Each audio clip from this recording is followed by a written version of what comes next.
115-259.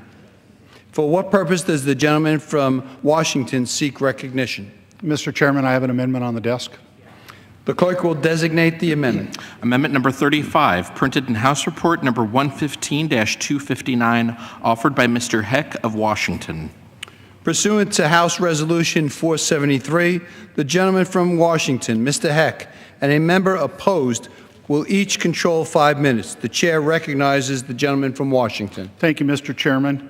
My amendment's about tackling a problem that frankly affects every single one of us in every single one of our districts, and that is stormwater. Most of us probably don't think about it very much, but frankly, when rain falls, it does a lot of that in the Northwest, and flows through our streets and off the shoulders of our highways, it picks up all sorts and kinds of pollutants. And we're talking, frankly, about some really nasty stuff. Toxic chemicals like arsenic and flame retardants, as well as oil and pesticides. Stop and think. The single largest contributor of water pollution in the United States of America is stormwater runoff, up to 80% in some places. Toxic stormwater runoff harms our rivers and our lakes and our waterways. But it not only harms our environment, it harms our businesses that depend on clean water, like the shellfish industry of Washington State, which employs literally thousands of people. In Puget Sound, the largest estuary in America, stormwater runoff literally can kill a salmon in a few hours.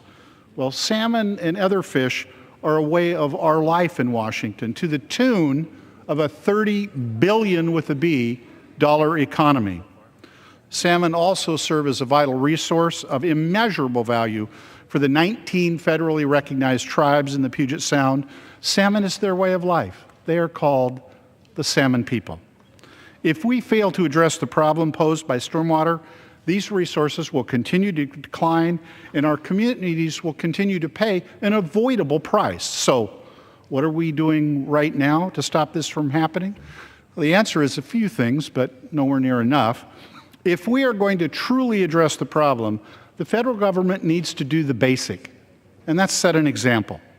And the good news is that Congress has recognized this in the past, because about 10 years ago, this body passed a law which requires federal agencies to reduce stormwater runoff when they develop or redevelop property. And that's a common sense requirement, but we can't stop there. Research shows that the most cost-effective and efficient way to reduce stormwater runoff is through what's called green infrastructure or low-impact development, things like rain gardens and permeable pavement and green roofs. You probably won't be surprised when I share that the largest stormwater research center in the United States of America is in my district, at our land-grant university, Washington State University's Extension campus in Puyallup. And so I'm a witness to the promise and the potential of this approach.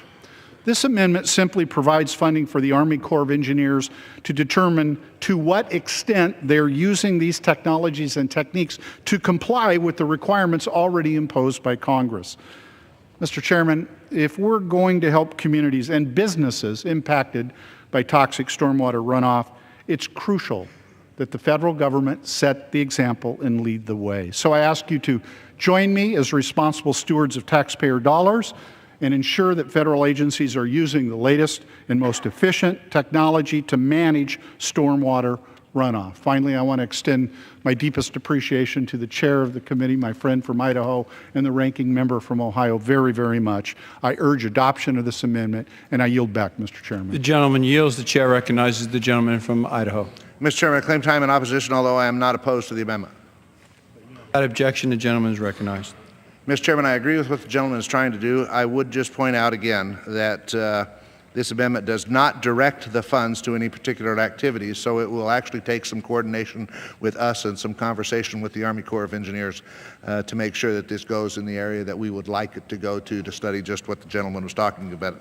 But because it doesn't direct it to a particular activity, for that reason, and because it does not upset the balance of the bill, I will not oppose the amendment. In fact, I'll support the amendment.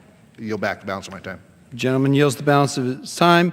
The question is on the amendment offered by the gentleman from Washington. Those in favor say aye. Aye. Those opposed say no.